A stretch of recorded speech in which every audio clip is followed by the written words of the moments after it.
Greetings and welcome to Tokyo. I'm in a neighborhood trying to get away from people, find a quiet spot where we can talk about a question that a lot of people have been asking me over the last, I don't know, couple of months, and it keeps coming up over and over again. Why isn't this episode in 4K or HD size?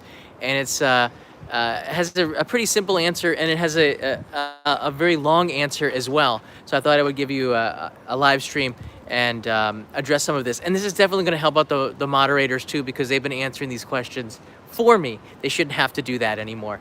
So this live stream is brought to you on YouTube in 720p, which used to be considered high definition, but is now not anymore. Back in 2008, the format 720p was the highest resolution that they could go at the time.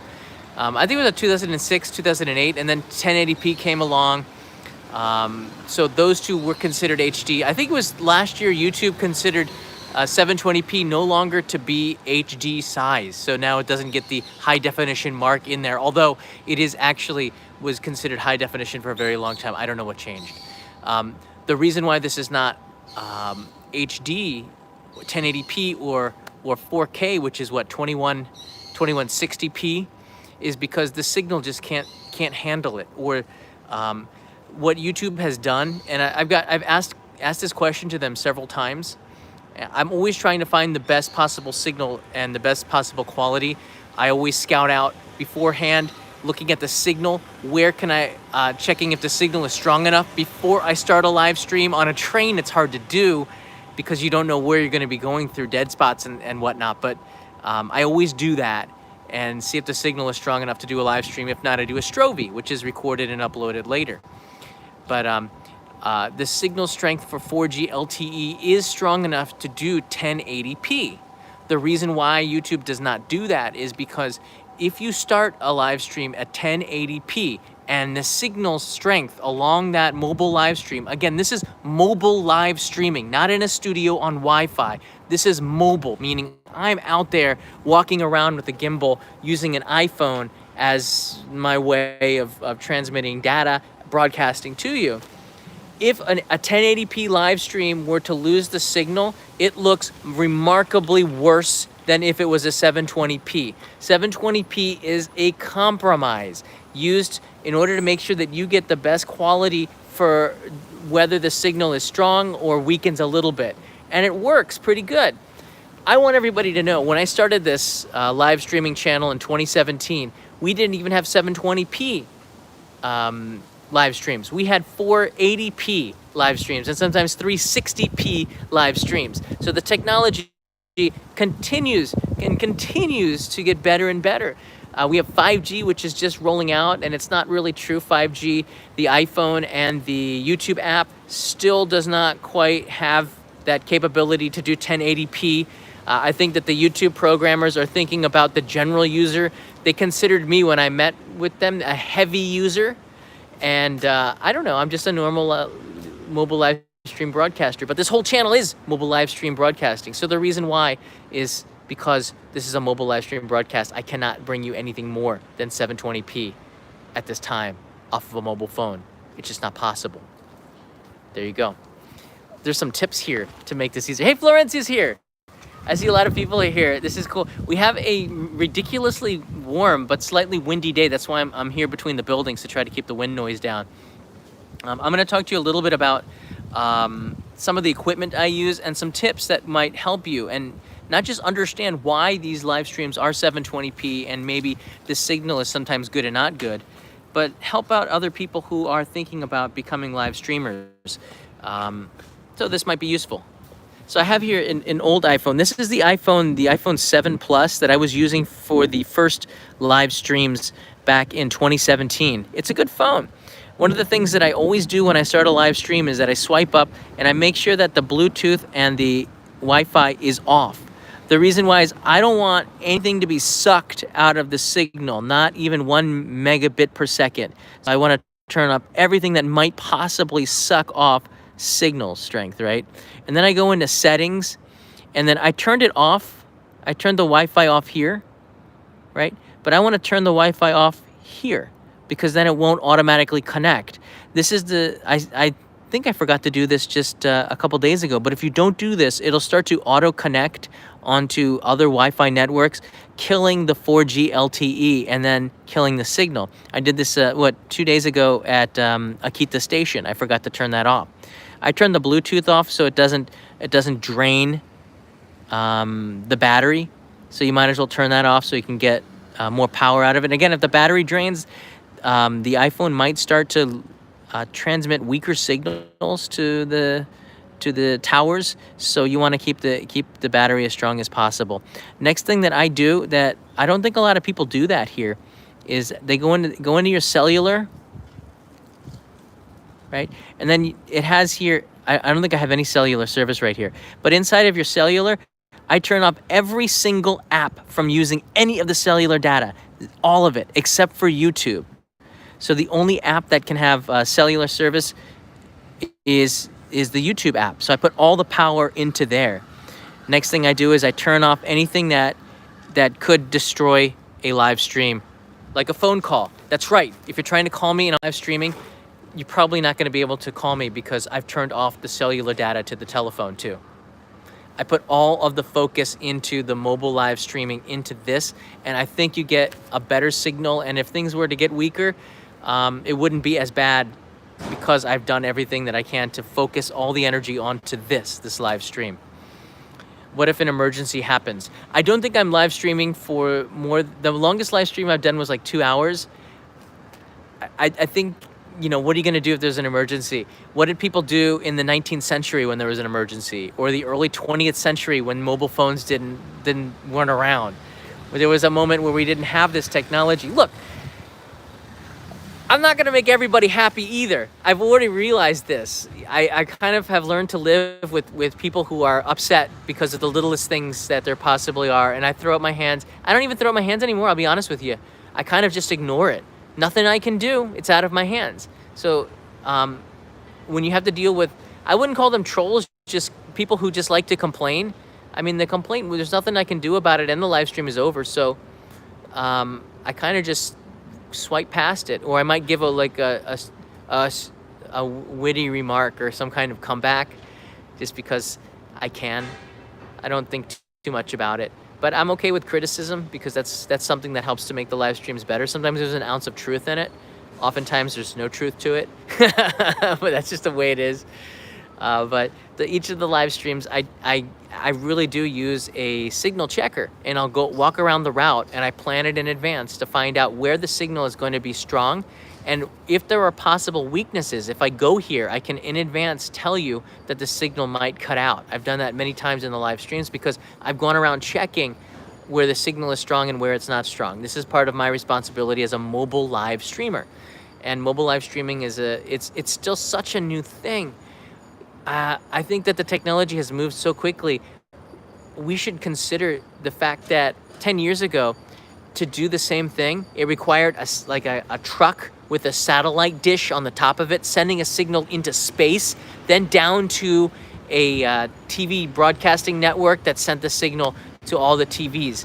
This is such a new thing. It's kind of amazing too right now. Think about it, that I can be broadcasting live on a device that like this thin and this big in a park right now in this signal. You have no idea how incredible that this is, all right? So when people are complaining about the pixel and they're counting every single pixel and why isn't it 1080p, it's like, is that even relevant to the story? Not really.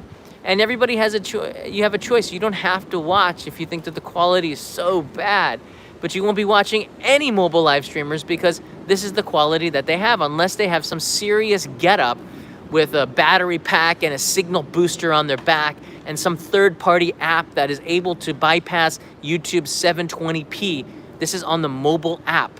I'm using the YouTube mobile app. If I were to live stream it on a laptop, I would get 1080p, but the trouble that it causes is not worth it because you want to stay mobile. You want to be compact. It's just part of it. I'm happy to take some of your questions here as well. The first 10 minutes was served by me ranting about it and answering the questions so that moderators can share this video. If you are asking about why isn't this video in 1080p, you're probably going to be shared this video from Nosh or Hello Hi 821 or one of our other moderators. 720p is a compromise. Try manually switching to 720p from the player. Right, Peso, great comment here. If some of the countries have a lower resolution to start off with because of bandwidth problems, so if you're watching this on your own 4G, you might be seeing this in 360p, so you can manually change it in the settings. But these days in 2020, when live streams were almost always 480p when I started, they're almost always 720p now. And I'm guessing that in 2021, and I'm kind of shocked that it hasn't happened already, that it'll be in 1080p, because the size of the difference in the size screen is not really that great between 720p and 1080p. Like 1080p to 4K is 4 times the size. So you need 4 times the bandwidth. And it's just, although I might have it sometimes, it's inconsistent even when you're on Wi-Fi in order to get that strength of a signal for 4K live streams. And it really doesn't look that good. It's going through all these compressions as well. Great question, great comment. Thanks, Peso. Hi, John. If I live in Japan, is it hard for me? I don't know much Japanese. Alex Reed, stay on topic. It's like Luke Skywalker going into the Death Star, and he's asking questions about, boy, what should I eat for lunch today? And Obi-Wan Kenobi says, stay on target. I can hear Obi-Wan just getting angry at Luke for asking things off topic. All right. The problem with 5G, and I thought in 2019 5G would solve a lot of stuff. It actually doesn't. And 5G is going to be a blessing and a curse for mobile live streamers, because first of all, the 5G signal does not go through. One of the reasons why I picked this area is, you see these leaves here? 5G signal does not go through the leaves. The signal gets blocked by the leaves and gets weaker depending on where you are within the leaves. So I would be, unless there was a 5G signal like right here, I would be hard pressed to get a clean signal because of this. And also, I'm here between the buildings. 5G signal doesn't go through walls very well. All right, so the signal would not be very fast. Again, I would need a direct line of sight without anything blocking it. That's why 5G is such a challenge. You need to have it in every single traffic light, every single phone booth, every single place. Every millimeter wave needs to be everywhere. There needs to be one here. There needs to be one there. There needs to be one there for it to work perfectly. And for a mobile live streamer like me, who is on the road traveling to countrysides, to places all around the city, and I'm going between buildings, I'm going through tunnels, I'm going into alleys, 5G is not there yet. It's going to require a lot more investment in the infrastructure to get 4K live streams. I don't think we're there yet. Thus, the YouTube team that makes the app, they're not really focused so much on something that they really can't control. This is out of the app's control. Why I don't use third-party apps. All right, there are a lot of good apps out there, the third-party apps that might be able to use 1080p. Peter Van Gom Japan live streaming. He has his own channel now. I should plug it a little bit. Good friend of mine. He was using third-party apps too in the beginning to try to get a better stream, but we learned that by not going through YouTube, it does create little teeny irritating problems. Like the chat might not be consistent, or if somebody does give a super chat, or somebody does, I don't know, gives a super, you can't see it on the screen. It doesn't. Plus, if the iOS updates and that app doesn't, it creates compatibility problems with that version of iOS or whatever Android version you're using. So we learned that the best way to do mobile live streaming to YouTube is natively, like with the YouTube app. Third-party apps are there. They're really convenient, but I've always had a better experience on the YouTube app. And again, 1080p is possible, but if the signal dies down, the pixelation is so bad, it's not really, 720p is still the best compromise. It's just the best compromise. In Japan, Nick Chong writes in here, great question. Which cell phone provider is better for coverage? Back about 15 years ago, I've had a mobile phone since mobile phones pretty much started in Japan. In 1998, almost nobody had a mobile phone. All right, I think there's they still had the big chunky ones, And it was about 1999 or in 2000, they started to get into these really thin bodies. And the flip phone came, I believe it was like 2001. 2000, I think it came around. Then Foma came in 2001. Docomo has always been the king in Japan with mobile service because they had towers everywhere and had the money to invest in it. SoftBank is a new player, really, in the whole scheme of things. At first, SoftBank was called J-Phone, and then J-Phone was bought out by Vodafone, and Vodafone was here for a few years, and Vodafone was bought out by SoftBank, which is Masayoshi Son, who owns SoftBank. I guess they came around in 2005 or 6, I believe.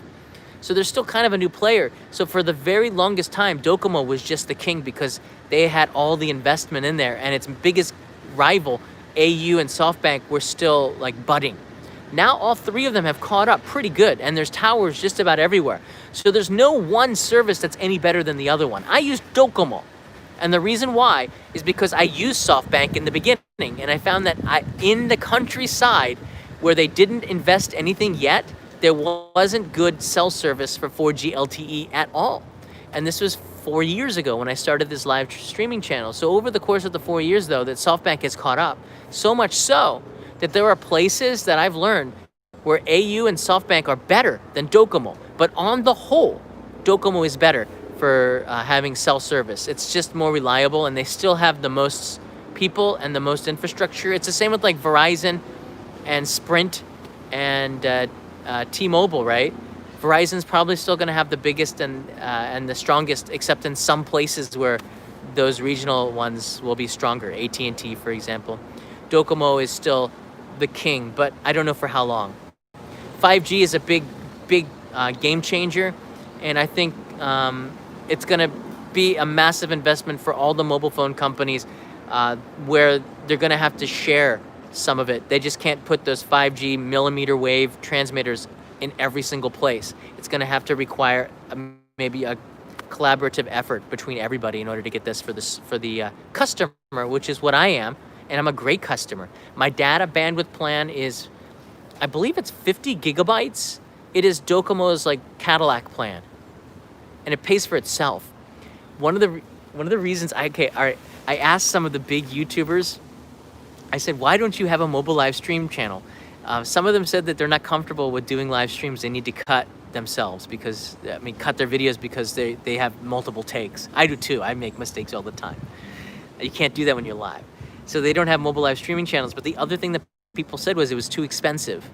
So in 2017, 2018, they didn't want to pay for the bandwidth. It was too expensive. But this was before Super Chats. This was before we saw that the costs of it can be covered through the community support, which is how this channel is surviving now. It's actually just a percentage now. The costs for bandwidth has gone down. Bandwidth data plans have just gotten bigger. Thus, you're seeing more people doing mobile live streaming all over Japan and the world. I'm really happy about it. At the time, in 2017, when I started, there weren't that many people doing it. I'll be honest with you.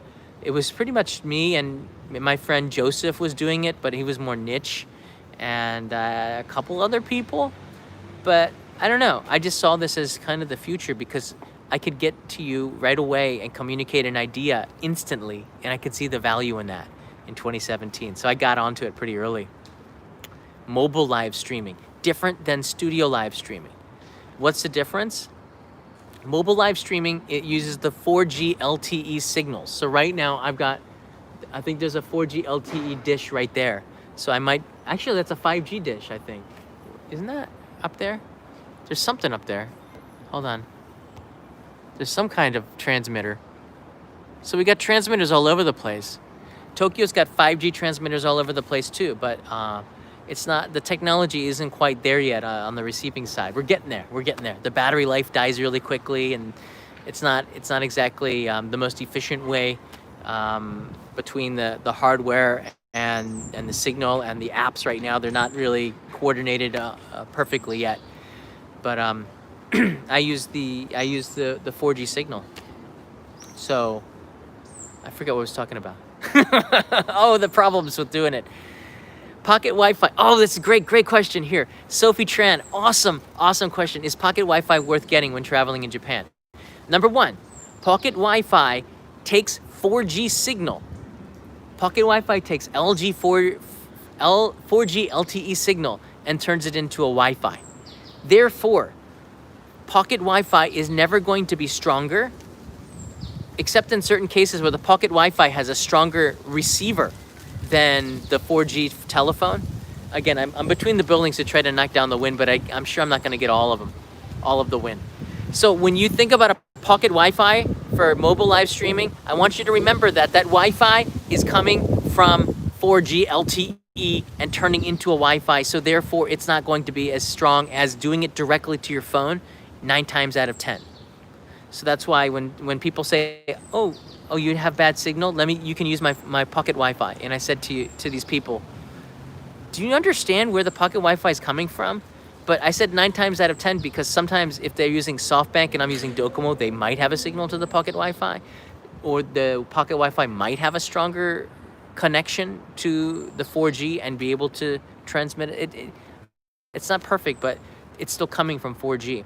And usually budget pocket Wi-Fis are taking a budget band, meaning they're getting a weaker band and not getting the best service. It's good for like various things if you're in the city, but if you're going out of the countryside, pocket Wi-Fi is just good. Okay, who's pocket Wi-Fi for? If you have a family with multiple devices, two kids are going to be using tablets on the train. First of all, make sure your kids aren't watching their smartphones, that they're looking out the window and kind of enjoying the culture around them. You better be strict with your kids, okay? Tell them to turn the devices off. But if you can't, then that's who pocket Wi-Fi is really for. It's for the connecting multiple devices at the same time. It's pretty good with that. Sharing the signal for just surfing the net and not for watching YouTube. A SIM card is really good if you want to make sure that you have a stronger signal and you're not doing like a lot of heavy stuff like YouTube or watching videos. You're just kind of sending email. Then 4 gigabytes or 2 gigabytes over a 2-week plan is more than enough. On a usual month, though, I am draining about 30 to 40 gigabytes now. I would say like it depends on the month, between 20 and 40 gigabytes of memory, and I usually have 10 gigabytes left over. One month I exceeded 50. I don't know how. I really don't know how. Oh no, I was using the bandwidth checker, and apparently that used 8 gigabytes just to check the bandwidth by sending and receiving signals.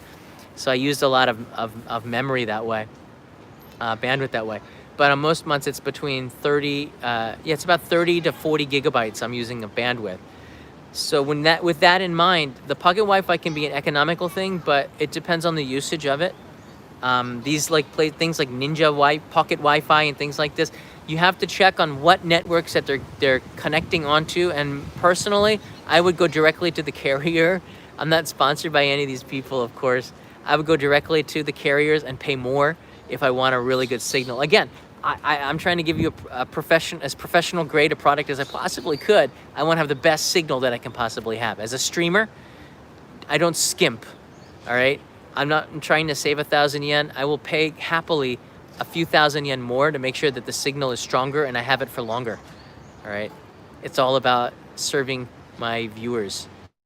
That's how I think about when I do this. So that's why I have the Cadillac plan, and I try to get the newest iPhones. I get the best gimbal that I can possibly get. For mobile live streaming, though, anytime you have to connect something up to... These are great questions. Keep them coming. I'm looking at the screen. Anytime you have to connect any type of device into your iPhone, you start to lose some sort of quality. This has been my experience. I had these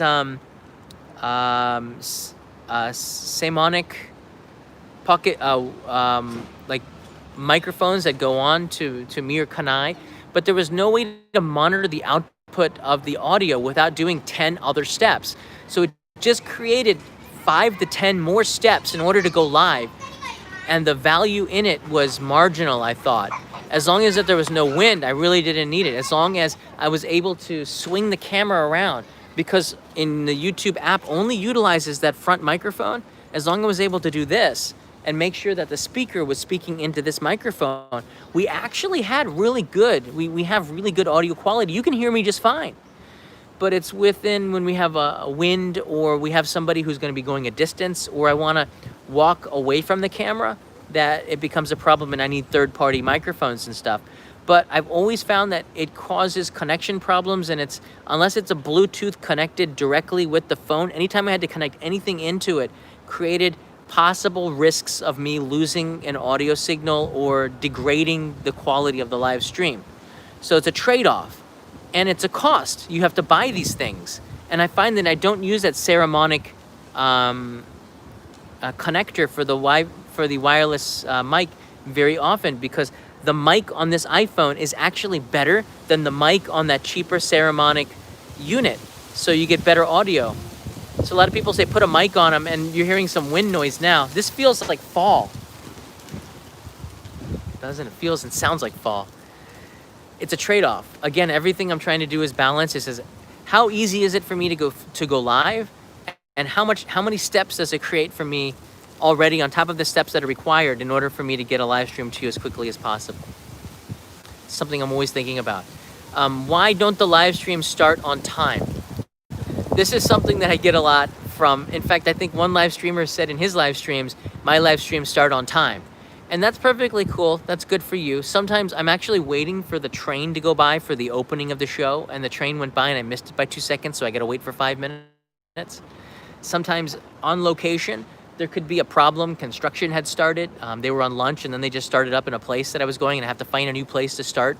I have to launch the live stream 30, 40 minutes in advance, and then the situation can change. Rain can start, or it took longer for me to get from A to B than I expected, so I have to change the time of the live stream.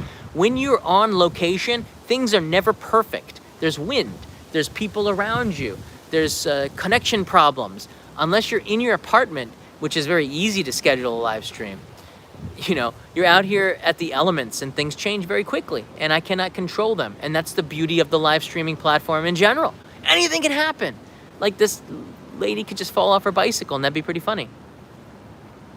I would laugh for like 2 seconds, no, like a microsecond, and then I would go over there and help her, because that's what a gentleman would do. So, live streaming as a platform is totally awesome, but there's trade-offs, like the signal is not the best. But for pixel peepers, just think where we were 2-3 years ago and where we're going to be 2-3 years from now. Each one of these live streams, is me as a historically minded person, is a piece of history, because everybody and anybody can upload a video. But in this moment in time, in November 2020, this is the signal that we can get in Tokyo, Japan. To me, this is historical marker.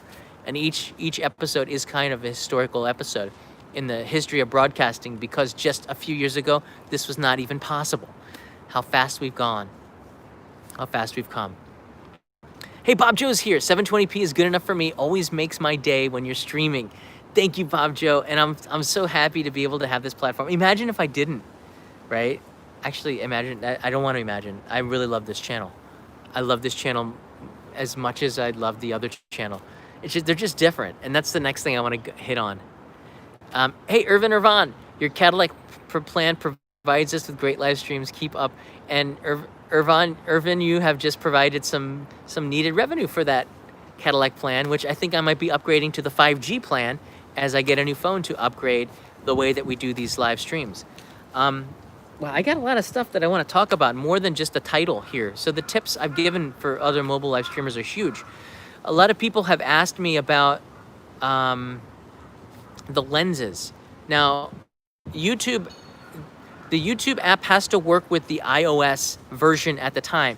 And the YouTube developers, that team is continuously trying to perfect it. They don't want it to make a mistake. Over and over and over, for over 2 years now, I've been in contact every now and then with the mobile live streaming team. There's a team there that are working on this, and they're working pretty hard. It is very, very complicated to be able to change the app according to the version of iOS or Android that the developers have. So they have to be in coordination with that, meaning when iOS updates, and I'm a late updater. I always update later, because I know if I update right away, there could be compatibility issues with the app. I always give it a few days to give the programmers on the other side. And this is good for mobile live streamers as well. When you update iOS or your Android, give it a couple of weeks and let the YouTube app team, or whatever app that you're doing, find a way to make sure that the app is compatible with the version of your iOS that is so you don't have any issues when you do live stream. If you update your smartphone operating system, then you could have compatibility issues with the app that you're using to connect with. So make sure you don't update right away to your iOS or your Android. Give it at least a few days, okay? That's my advice, and that'll help you a lot going forward. Cody S writes in here, seems HD to me. 720p, depending on the lighting. And this is another thing, you know, if the lighting is really good, actually 720p looks as good as as HD size. It's very hard to tell the difference between full HD if the lighting is good. Right now I'm kind of dark in a place with a lot of shade, so you might see more pixelation. The pixelations will be a little bit easier to see in 720p. I don't want to get lost in my train of thought, which is very easy for me as a man who has a brain of a 12-year-old. 13. 16, maybe 16. I have a lot of third-party devices that I use for this. Again, I told you about the mics that I have. I just updated to a Rode mic that has a new wire that Rode just announced a few weeks ago that plugs into this really amazing mic into the iPhone. So I will always have wind-free audio starting as soon as I get that wire. I already have the mic, and I've been using that mic for a while. It's like the NTG Plus or something, I forget. It's a pretty good mic. It's an upgrade from the Video Mic Pro, which is a kind of bulbous thing, but that mic allows you to plug into the iPhone better than the Saramonic wireless mics, and I think that's going to be a big upgrade. I just waiting for that wire. I also have on the front camera, Moment is a company that makes really good smartphone lenses. The weakness of Moment and why I don't buy any Moment products is because Moment seems to ignore the front camera, and I use the front camera. Another reason why this iPhone 12 Pro, 12 Pro Max doesn't really help me too much. I'd say 80% of the live streams is this camera. It's not this camera. And this camera, let's see, I can go super wide and zoom in. I guess this is as wide as we can go. This would be the normal camera here. I use the front camera. Somebody can hear Toby. Joey can hear Toby. He's up here. His family is extended. So, and the front camera is the most important to me. Therefore, if the 12 Pro does not improve the front camera too much, you're really not going to see too much of a difference. They improved the camera on the back. So that means I have to do this. And if I do this, you first of all can't hear me as well because the microphone is on the other side. And also because, I can't see the screen. You're chatting to me, I can't see it. So I have to turn it around, now I can see it. So Fitz writes in here, it was muffled. That's because the YouTube app does not use the microphone on the other side. They used to, I asked them about this too. So the YouTube app used to have the front and the back side, but in order to control the wind noise better, they just activate this one. I've asked over and over again for a dedicated live streaming app, but again, we don't have that. I'm a power user, and there's very few of us. But as mobile live streaming gets stronger, I do see a day when YouTube creates a dedicated mobile live streaming app. I don't see that until 2021. I think with all the stuff going on in the world, they're trying to do other things. But a healthy YouTube means a healthy creator and a healthy viewer. Okay, so I'm happy that they're doing well, and they're continuously, as long as they're doing well, then we're going to be doing well, and they're going to continue to update the platform. So that's why the super chats, a percentage of it goes to them. I'm not going to tell you how much because I think it's somewhat greedy, but that's my opinion as a creator. But again, like if they feel like this is a priority, then they're going to put more into it, and then in the end we get a better live stream, and it's better for everybody. PMX just write the correct total from what I understand. Everybody seems to take that these days though. I do get it. No, it's less than that, Dimmy. But you know what? Before Super Chat started, I did this for when I was hitchhiking, and I remember when it first showed up, they'd started it about 2 weeks after I'd started hitchhiking, and I was shocked, like, what is this? And I had to actually search and look at it. At the time, it didn't make any financial like reason for me to do live streaming, and that's why nobody was doing it in 2017. But with super chats and the community able to give in memberships and things like this, it makes it feasible to invest in live streaming. I do it not just because of that. It's nice. You can make a living from it. I do it because there is some sort of, I don't know. I do know. It's just hard to say in words. There's a feeling I get, a closeness. One second, let me shield you from the wind. I'm shielding the wind. There's a closeness that we have when we're doing a live stream that I really, really like, a connection. And when I'm having my toughest days, I will sometimes go live because I can feel connected with somebody. And when I was hitchhiking, I was alone a lot, and I did it as a way to not feel alone, where I felt close. There was maybe a couple hundred people watching at the time, but I felt really, really close because there's a lot of people that were there with me, and I could communicate with somebody, and I feel like you're there. I feel like there's people here, which is amazing. That's why I started the live streaming, because when I was hitchhiking, this is my way to not just keep from being lonely out there, but also a way to connect with you, and it's grown into something more amazing, right? Where I can connect with all of you. So for me, that's why I continuously to do it. It brings me a great amount of happiness, and maybe you can feel it on the other side. I'm excited when I do live streams. It's so exciting. Mayokuo, loving your live stream and videos. Thank you so much. That's just like, it's like such a good feeling to see the chats going by.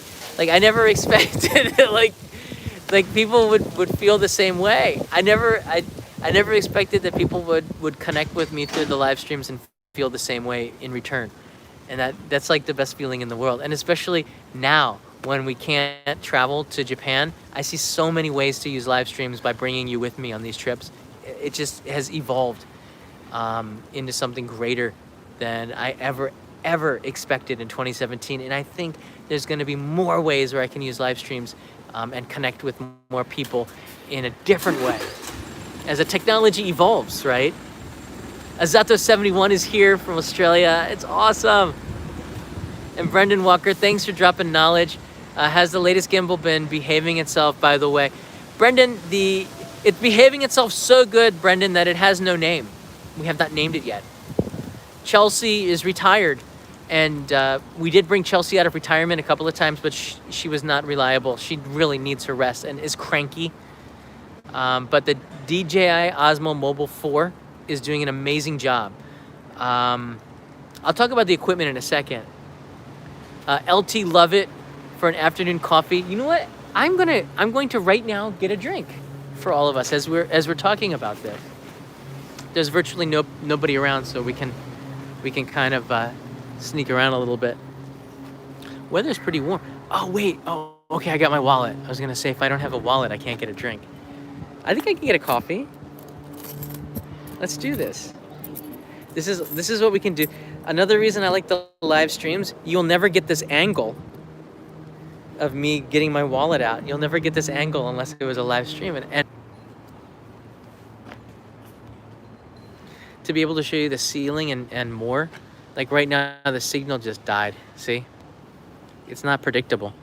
Hold on a second. Let's see. I like those. What do we got over here? Whoa! That's an old Dr. Pepper can. This is weird. It's got like all sorts of different teas. This is a private looking one. It's only 100 yen. Should I get a Dr. Pepper? Oh, sometimes you find these. These are really good. Caramel milk. All right, I'll try that.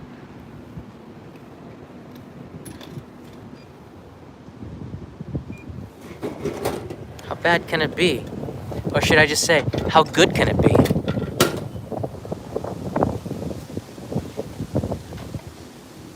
Sangria. Sangaria. That's a sangria.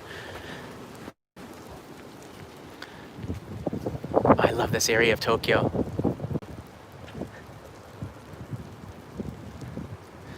All right, I'm gonna go drink this, but let's go through the alley and just to do a check and see how strong the signal is.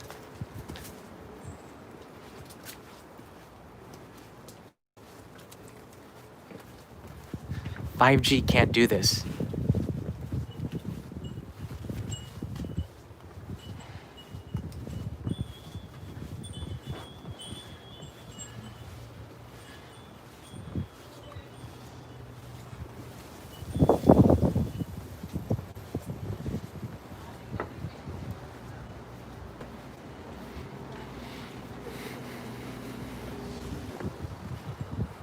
Boom.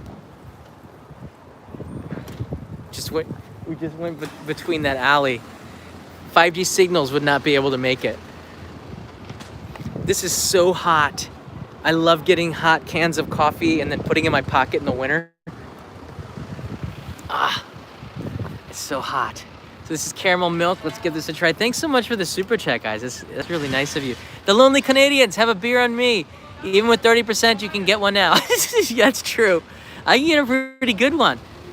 Actually, Molson's, a can of Molson's Golden might be about $7 here. And welcome to Ada Direct, new traveler. I'm so thankful. We're about 50 more away from our 28th emoji, which is incredible. All right, how sweet do you think this is gonna be? On a scale of 1 to 10.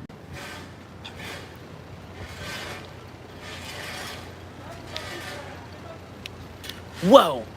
On a scale of 1 to 10, this is 8.9. No, 9.2. 10 being just eating raw sugar. Holy smokes. It tastes like cotton candy from Disney World. That's how sweet it is. It's Disney World cotton candy, just like eating pure sugar. Oh my word. And for some reason it's very satisfying. Very milky, creamy, totally gross. Matt, it is gross. And yet it's not. It's like half gross. It's weird. It's a weird flavor. It's not heavy. It's not heavy in the way, like I should look at it since I'm talking about it. I'll face the person I'm talking about. Let's talk to it directly. You are pretty sweet, but you're milky, but you're not as milky as I thought. I thought you'd be creamier, but you're not that creamy. You're just slightly milky. I like that. It's not too heavy. If this was pure cream, then we'd have a problem. So, like only in a live stream, like I would do take 2 on that because I'm satisfied with you. 520 calories, what? For 100 grams, and this is like 1,000 calories is what you're saying? Wow. All right, I'll save the rest for Kanai. That's my lunch and more. Jeez. Hey, Dave in Osaka. Great tips, very helpful. I'm glad that you liked it. I like to help other mobile live streamers because if people get used to this format, then that means more people are going to be watching mobile live streams and they're going to like my quality because I put a little bit of... I like to put extra love into my episodes if I can. Said that like Peter. And then no Muramay's here. I love these animated emojis. I'm watching Rocket Man or Pear Man rocket away and explode into the sky. That's an awesome little break from the day. And Clan Manessalasan. That's a hard one. Sorry. Manessalasan.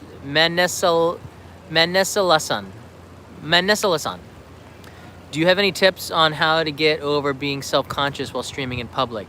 Additionally, how much do you plan before your live stream? Excellent question. Chan Manessalasan.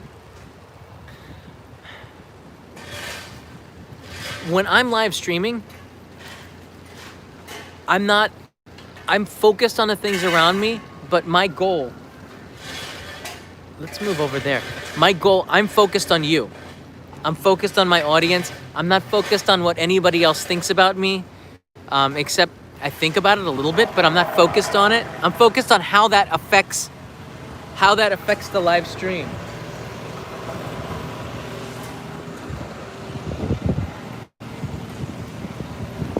I'm focused on how that affects the live stream. Doing something. But that's a exciting job. Uses flags. They're very good at it too. They take their job super seriously. All right, let me get away from this construction. I see a playground over there. I love the signs. That's projectile. That's some good distance. Why is he looking away? I would totally be checking out to see how far it went. It's the difference between me and that dog. Whoa, did you see that? That kid just jumped.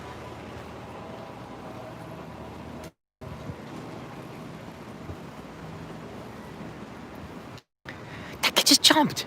Let's see if he'll do it again. Another reason why live streams are awesome. Just things happen. How you doing?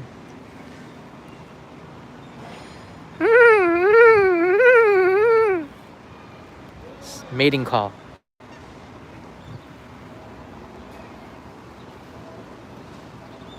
Let's go over here a little bit. That kid jumped it. He jumped from here to there. It's awesome. Stuff just happens in live streams, right? And if you're self-conscious and you're worrying about yourself, you're gonna miss those moments. You're gonna miss the stuff happening around you. You have to just turn it off and just realize you are a reporter. You're focused on your mission, all right? Your mission is the most important thing, not what other people are thinking about you. And if you are feeling uncomfortable, not only are your viewers will feel uncomfortable, but the people around you feel uncomfortable. If somebody looks at me when I'm live streaming, I look at them and I smile. And I just had to change my mind and change the way that I think. Look at this nice picnic table. I just had to change the way that I think in order to do this.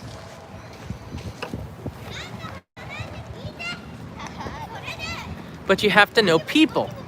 And if you are uncomfortable, you're gonna make other people uncomfortable, all right? So if you're comfortable with what you're doing, it's pretty amazing how the people around you will all of a sudden start to be comfortable too. If someone is going, what's he doing? They're usually quite curious about what you're doing. So if I look over them and smile and I go, hello, 9 times out of 10, and I like that number, 9 times out of 10, they're probably gonna say hello back to you. And if someone's upset, they'll tell you and you just say sorry and you move on. But this is your job. This is what you do. So you're focused on the mission, and I gotta get the mission done.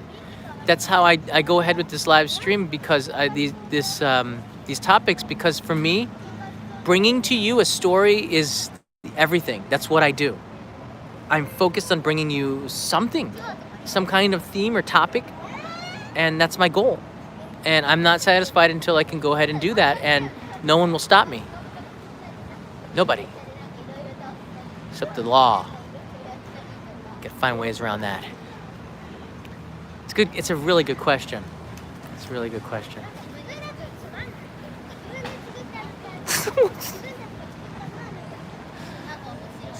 Photo bomb. Anything can happen out here. It's a beautiful day. Dave in Osaka writes in, that's a good question too. What's your most spontaneous moment of all your streams? There are times where stuff just happens, okay? Let me put a tripod on this and then I can not hold it.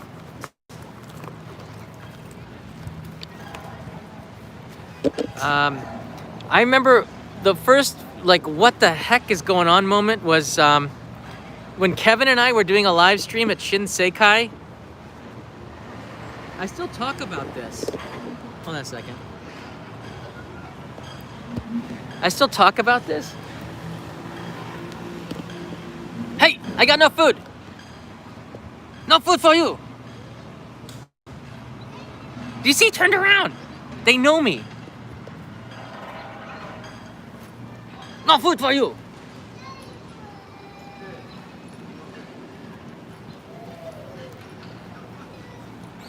Guess he's lost. He did a U-turn just now.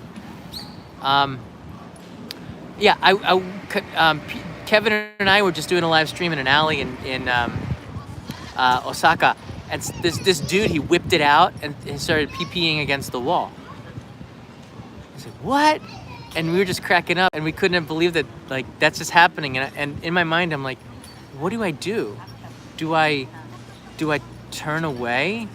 Or do I just pretend like it's not happening? Or do I just laugh and smile? Frederick Tensai remembers that. I know. So we just kind of laughed, and then we talked about it, and then we stopped and showed some takoyaki, and the dude, he walked up and bought more sake in a cup, which would have created more scenes like this had we followed him. Stuff like that just happens, right? Or when Toby was exposed during a live stream. I was in a live stream in Noboribetsu where I had pieces of salmon, and I was throwing it at bears that were appealing to get this pieces of salmon, and I threw the piece of salmon in a live stream, and down came this crow of death. He swooped down into it, and in midair, just a split second, the crow took it in its mouth, and he flew away, and then he perched up about 20 meters away. I'm just making sure there's no crows around here. He perched up 20 meters away, and he looked back at us with these evil eyes, and I said to him, look, you thief, you Toby. And then he flew away into the great unknown, and I don't know where he is to this day. Probably in Noboribetsu, or he could be right here. I don't know how far these crows really travel. So we've had a thing about that, and Toby the crow is named after a real person, because Toby, about 3 days before, that crow, that awful crow, stole from the mouths of hungry bears a piece of salmon. We saw its true colors, black. A few days before that, Toby, who is some guy who is complaining about me hitchhiking, and he said, why aren't you hitchhiking? Stop showing you riding the sign and do it in hitchhike. I came here for you to see you hitchhiking. And then he jinxed me, and for the rest of the day, I had an awful day. And he wouldn't stop writing that. So we call anything that happens bad Toby, because it's just like this evil spirit where everything goes wrong. No offense against anybody who is named Toby, but that name is just, anybody who watched the show The Office probably feels the same way. That Toby, just it's just not good. It's not every Toby. It's like a few Tobys, it's a couple. It's generalized. I like Toby's okay when he's not. All right. I'm glad I get that off my back. So for anyone who's wondering who Toby is, there's a Toby story. Actually, on the Discord server, I put a video out there. I pinned it to the top somewhere. You can see the live stream there. Get very emotional. Antonio Bensinga, welcome, traveler. That's great. And we have Tara Duffy is another traveler. That's great. Awesome. Our family, our community here is getting bigger and bigger. See, I didn't miss anybody here. Ada Direct is a new traveler, thanks. Oh, okay, we got the Lonely Canadians, KT love it. And the reason why sometimes one person got angry at me and he said, why do you give extra attention to those, you only give attention to those with super chats? When I'm doing a live stream, I'm very, very focused. The chat is part of it. The greatest challenge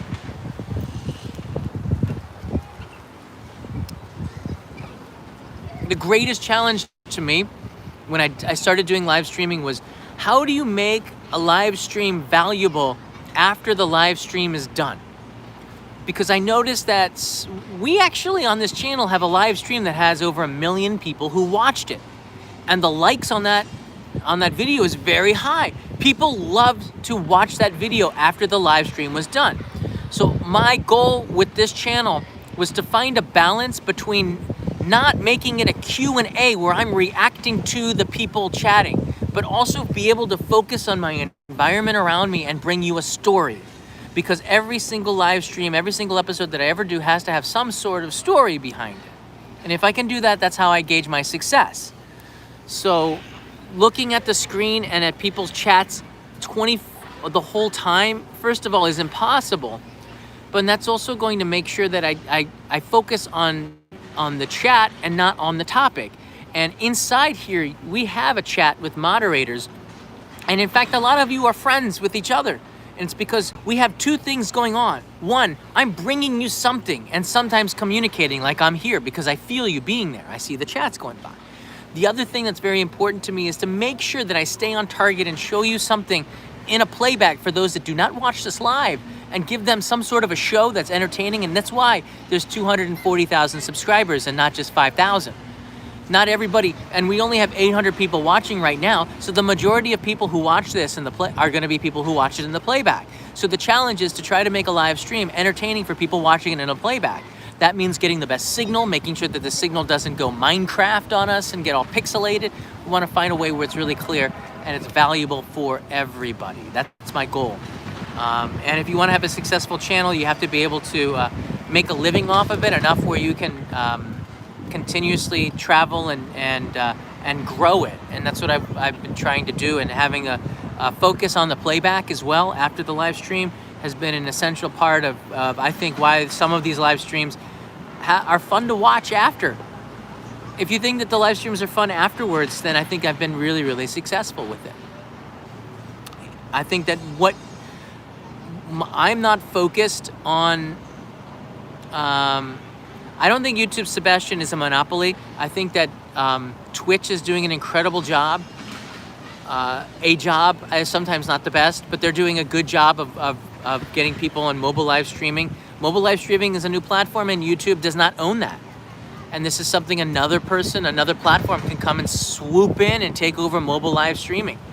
But YouTube's got a lot of eyeballs on it, and they've done a great job. And I think, Sebastian, if they have a monopoly, they do such a good job of, when I first started, of bringing the community of creators together and giving free seminars to learn how to become a better YouTuber. They give free events at the Tokyo YouTube space. They used to have events where YouTubers could come together and meet one another. I had a YouTube manager when I had a channel with more subscribers. I still talk with him, but it's not the same anymore. They really helped me try to make better content for you. And what's good for the content is good for YouTube, but they didn't have to do that. They didn't have to invest in that, and they continuously do that, because I see that they also know that this house of cards could come collapsing down too. This is a house of cards. All of this is. One day it's here, it's gone the next. Ask Microsoft when Apple took over, right? And ask Apple when the next competitor comes in. Ask Facebook when Instagram swooped in and then Facebook bought Instagram. It's a pretty smart move on their part, isn't it? But nothing lasts forever. In 10 years, I don't know if YouTube will still be what it is. I bet you that somebody else comes up with something cooler. Everyone is always going to be innovating, and I'll be ready for that.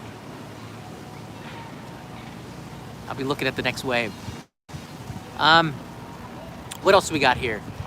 This is a really good stuff for you to get an idea of how these live streams go ahead. So, all right, I think I touched on this before. I did have a wide lens converter. It would go onto the front here. It was called an Ollo clip, OLLOCLIP. Moment lenses only focused on this side, right? And moment lenses are great if you're doing mobile live streaming and you're talking and only focusing on this. But I told you 80% of it is this way. I'm trying to block the wind. 80% of it is this way. So Ollo clip allows me to clip a wide angle lens on the front. It's not the best lens in the world. Moment lenses are actually better, but this way is what I need the most, and they offer that. I lost it. I left it in a rental car. So yeah, there's that. I had to buy another one, but I've got a nice community of people, and if I make a mind, get a brain fart and leave something behind, I can sort of get it. But for the last couple of months, I haven't had it because I left it in the rental car, and they said they couldn't find it. So I might not have. I don't know. I think it was in the glove compartment. I'm not sure. Could have turned it off. They could have thrown it away. So the third-party things are really good. But if I get the 12 iPhone Max one that they say has a better camera, like I said about an hour ago, there's no guarantee that that this front camera is any better. Actually, they're not using the 5G in the YouTube app. There's not too much of a benefit for me to use the 12 Pro Max as a mobile live streamer who uses the front camera more than the back camera. The lighting and the coloring is marginal. If you're using it in low light, it's better. But I'm most of the time using it in the daylight. But I would probably get it as the YouTube app evolves and connects better with 5G. Then the 12 Pro Max has a better reason to it. But the Pro Max is so heavy. This gimbal's payload is 250 grams. And if I add the wide angle extension lens, it puts it at almost 300 grams, which is beyond the payload of this gimbal. So you have to think about that. All these accessories make it harder. So I try to want to be streamlined, and I just want to be able to go, which is the name of the channel, Only in Japan Go, because I want to be able to just go and live stream. Back on topic, why don't I announce the live streams more in advance? Why do I announce the live streams 30 to 40 minutes in advance, and why not one day in advance?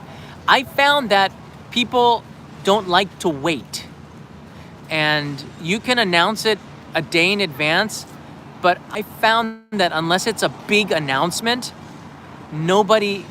it's not going to bring in more people when you go live. The numbers stay about the same. So there's no advantage to announcing a live stream more than an hour. In fact, there can be a disadvantage. People start giving you a thumbs down because they're angry because it's not happening right now. So you have to find a balance. 45 minutes is enough time for people to get the notifications on Patreon and on Instagram stories, on Discord, and sometimes on Facebook and Twitter. This is a reason why people support on Patreon for $1, right? To try to get that notification. And I believe if you're supporting as a traveler on here, that shows that you really like this channel. And I believe the notification system in YouTube will prioritize channels that you are supporting financially and make sure you get those notifications quicker. And I've been trying a little bit harder, more and more as I get used to memberships, to add more of a schedule on there. And in fact, I'm going to be doing a new post for the insiders with the secret stream just this coming week. So I'm going to do another behind the scenes like memo, which has been pretty cool to do. So like I cannot put these live streams too far in advance because it doesn't help. After almost 1,000 live streams, I found that about 2 hours is pretty good. But then if there's a risk that you might cancel it, then don't announce it. That's another thing. Nobody likes to have a live stream cancel on them, right? So only announce it in advance if you're for sure you're going to be able to do this. And like a midnight snack run, I might want to put an hour or two in advance. Or if the US is asleep and I'm going to be doing something at 6 p.m. because I'd say 65-70% of the audience is in the US, I'll want to do that, make sure I announce it when they're awake. So then they'll be able to know that there's a live stream happening, and some people will wake up because we're going to have some fun together depending on the topic. They're interested in it. So this is something that I really keep my mind on when I'm doing the live streams. But the sweet spot has been about 40 minutes in my experience. After longer than 40 minutes, we have some people who start to get upset. 40 minutes gives people a chance for 10 minutes to push the reminder button if they want to get a drink or go out for a little bit and come back and catch the live stream. People are pretty happy about that. And it takes about 40 minutes to get the notification sometimes. So it seems to be a pretty happy balance with the live streams. What happened to the old channel? I made a couple of videos on it, and I thought it was good to address. I thought I told you that there's no food here. Hey, you. I see you.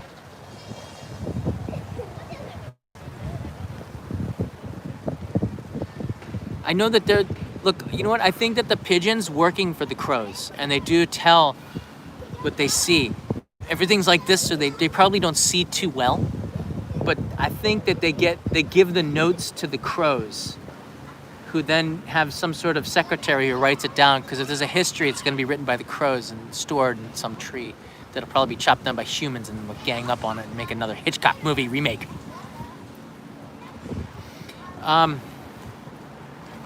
Yeah, so that's all ancient news. I have a new channel called Only in Japan.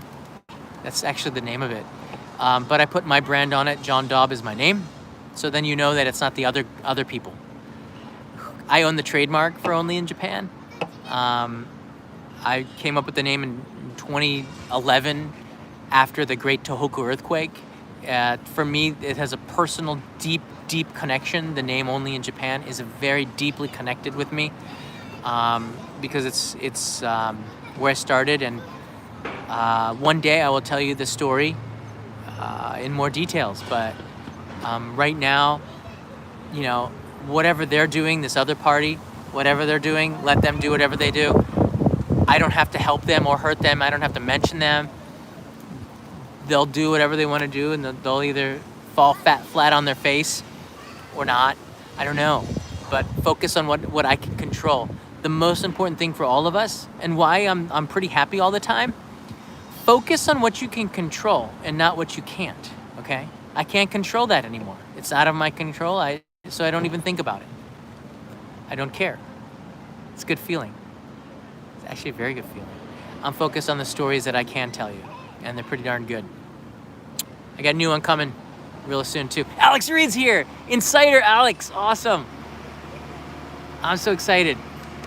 We're getting closer and closer to 20th emoji. I'm gonna switch up the emoji too, by the way. I got some new ones I'm gonna add in there, and they're just gonna pop up and you're gonna have to use them to find out which ones have gone rogue.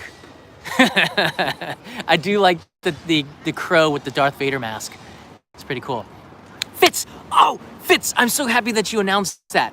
I'm going to Tokorozawa on the 25th and the 26th. It's gonna happen.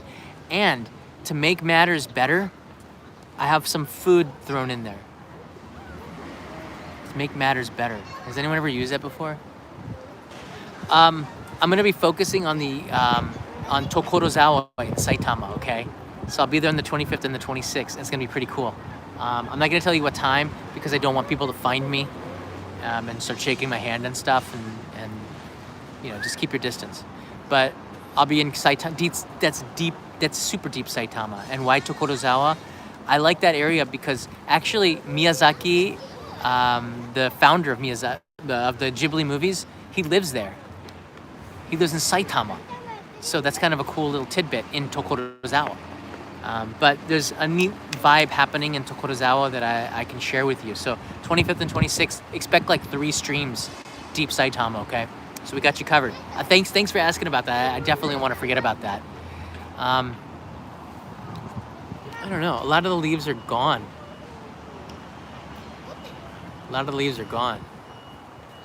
So Kyoto is getting at the end of its peak season too. I do want you to keep your distance, yeah. From everybody. It's not just for me. Any last questions? I could probably talk about this for another hour. This is supposed to be a 10-minute video that Nosh could share if someone asks. Share that, Nosh. Time code it. He's not laughing.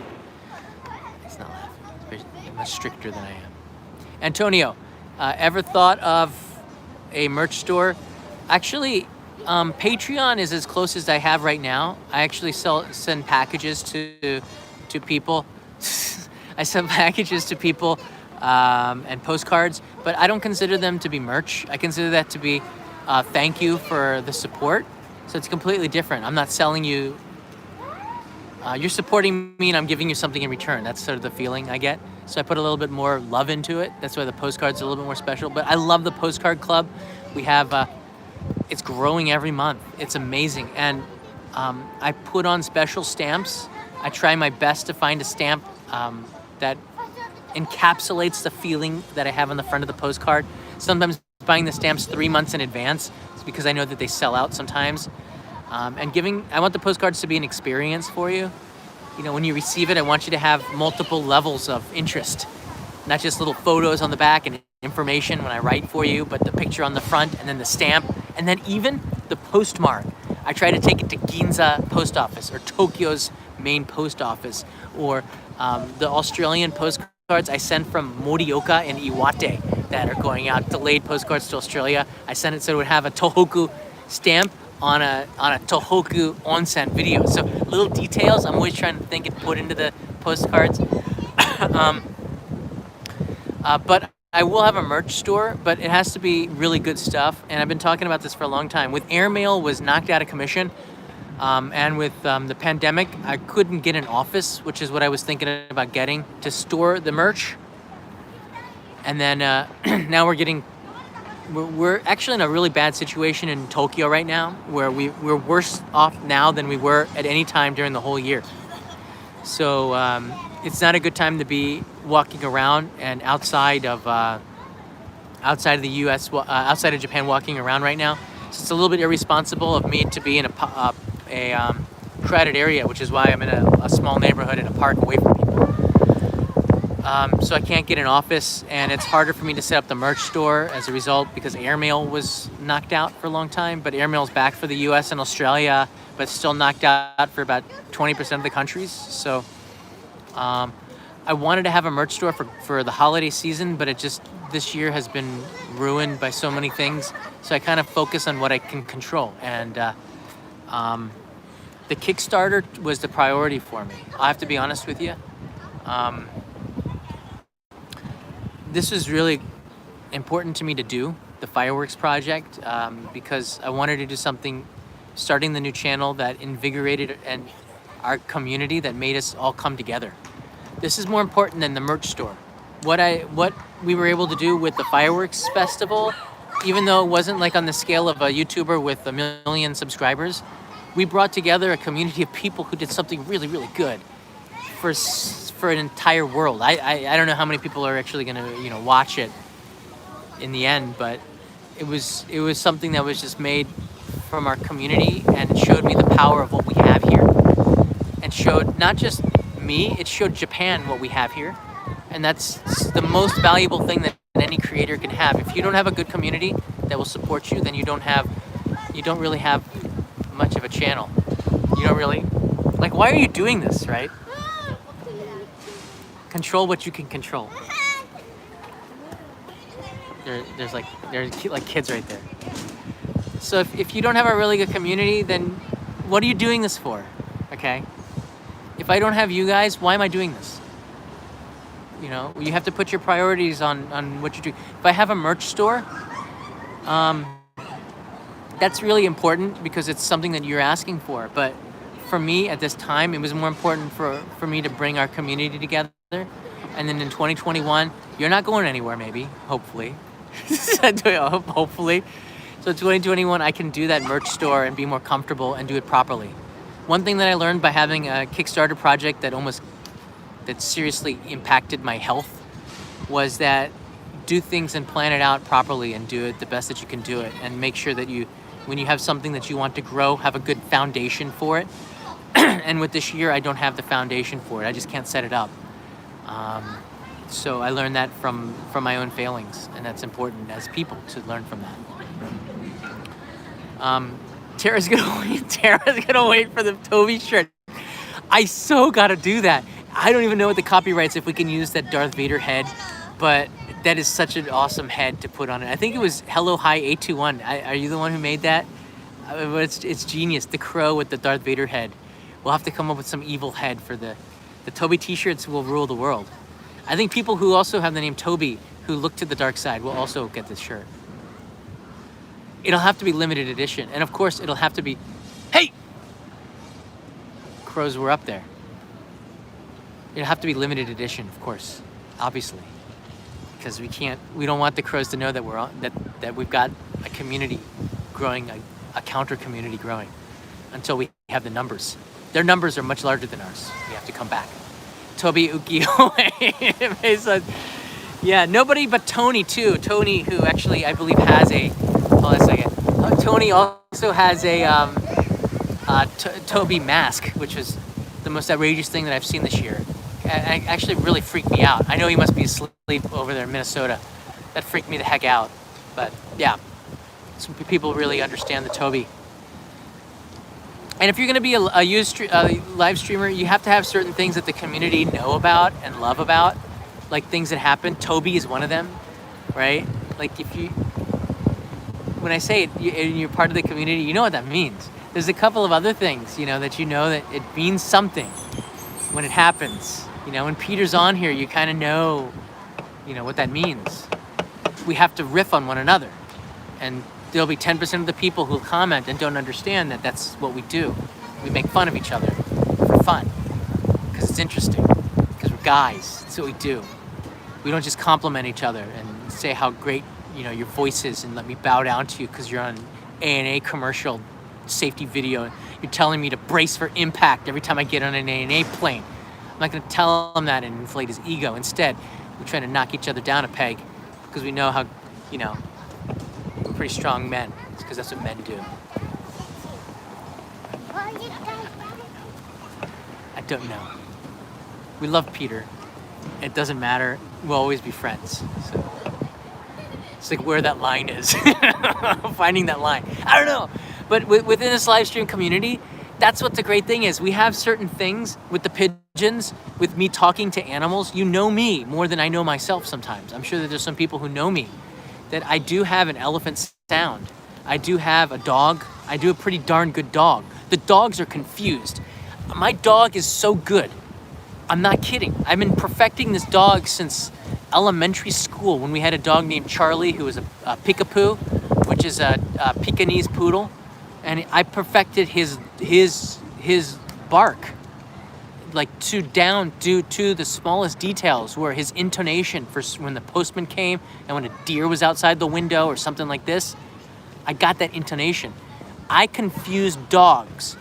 When I bark, the dogs look at me, they go like this, because it cannot be another human. Then they look around for the dog and cannot find it. They look at me again, and they shake their head and go, it can't be, because he said something I understand. And then they walk away, and they ignore me. And then I bark, and I freak them out, and I do it again. Serious. Good bark. The cat needs work. I don't know their language. I'm not a cat person. Jennifer would do a better cat, but she doesn't take cat calls seriously. Jennifer doesn't take cat calls seriously. She needs to appreciate them more. You know what I mean? Any last questions? Will you bark now? Not with people around. There's no dogs. There's a dog, I will. Bark with people. The people then just think you're crazy. At least with a dog, they don't think it's possible. Humans have the intellect to know it's not a dog. I won't bark. I'm not gonna bark for free. I know how this works. Come on. Who do you think I am? I'm somebody who worried about my image. All right, I'll move away from here. Then I'll do it. Okay, hold on. Hold on. I can't bark with people around. You just get me in trouble with... The pigeons will report on me too if they see me.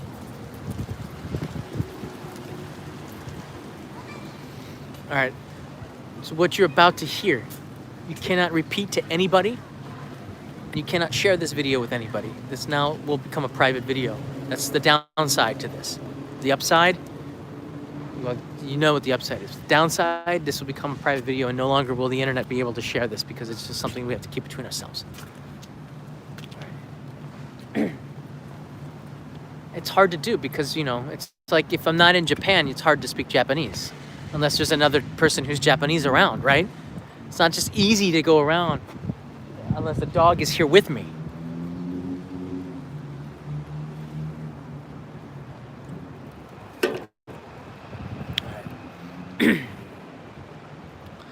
The Lonely Canadians, will you bark now?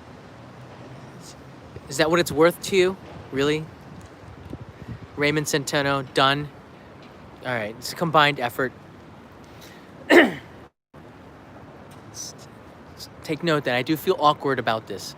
There are no people around. You can't even look at me because this will give away my secrets. Look down at the ground. Just look at this life preserver because I'm gonna need it after this.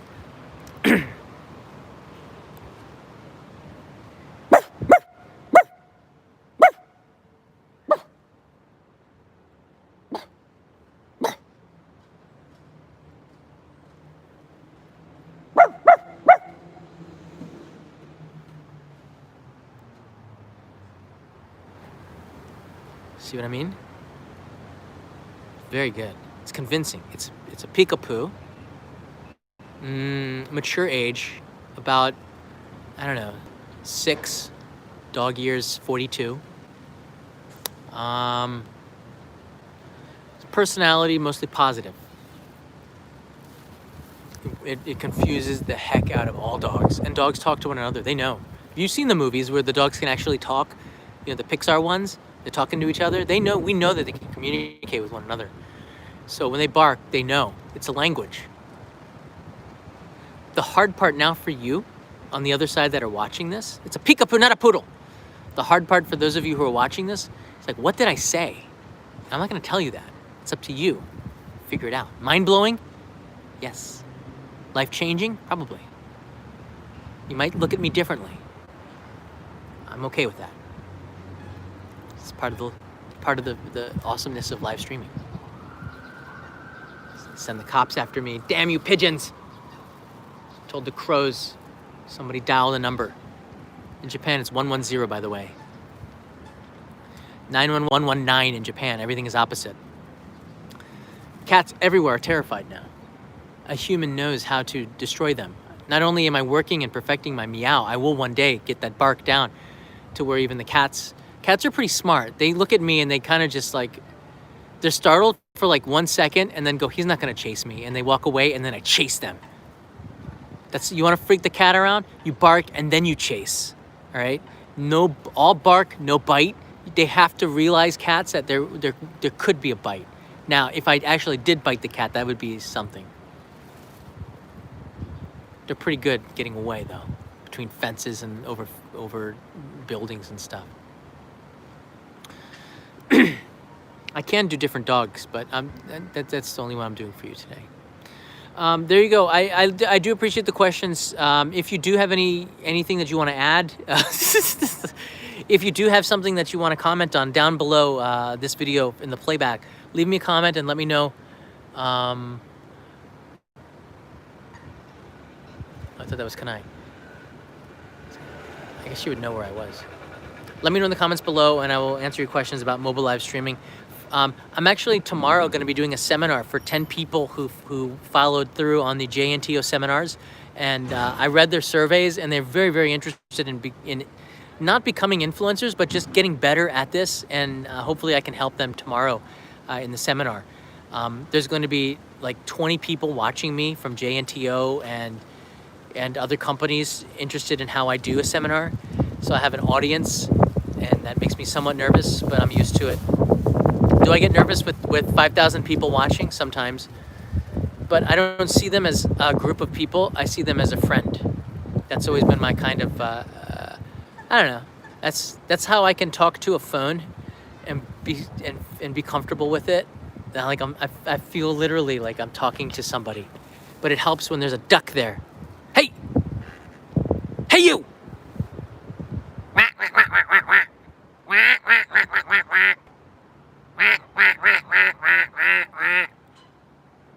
I'm not good at duck. I don't do duck. I can do a distressed duck. All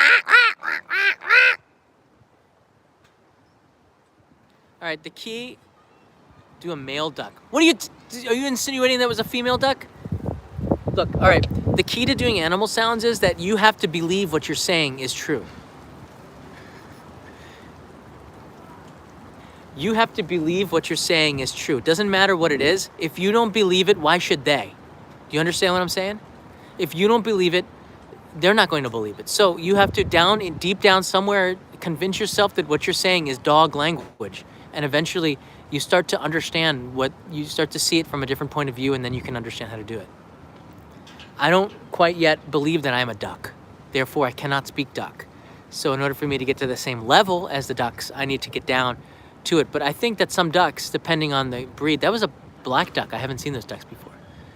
Depending on the breed of duck, the ones with the green heads, I'm pretty good at communicating with. You understand?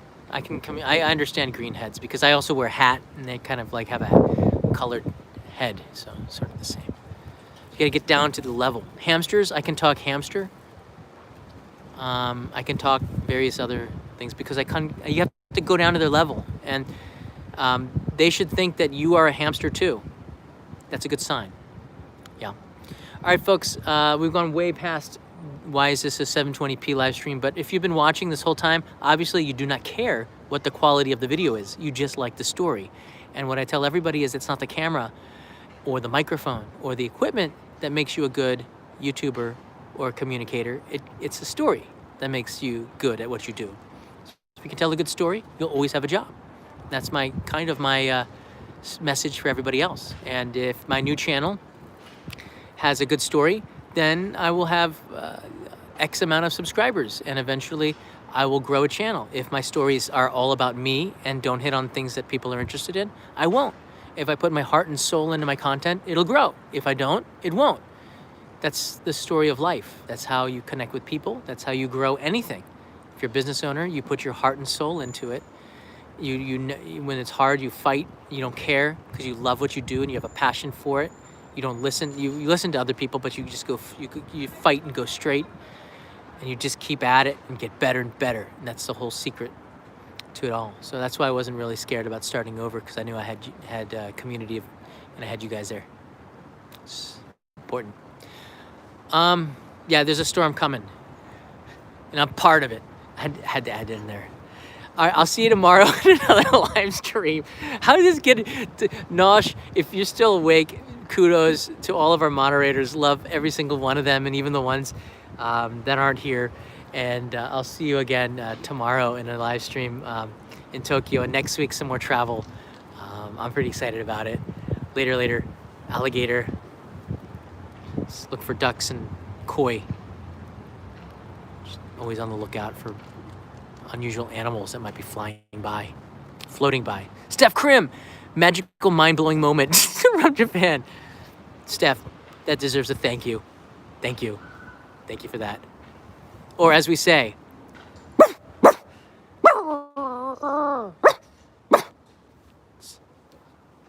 that was a thank you to mailmen everywhere.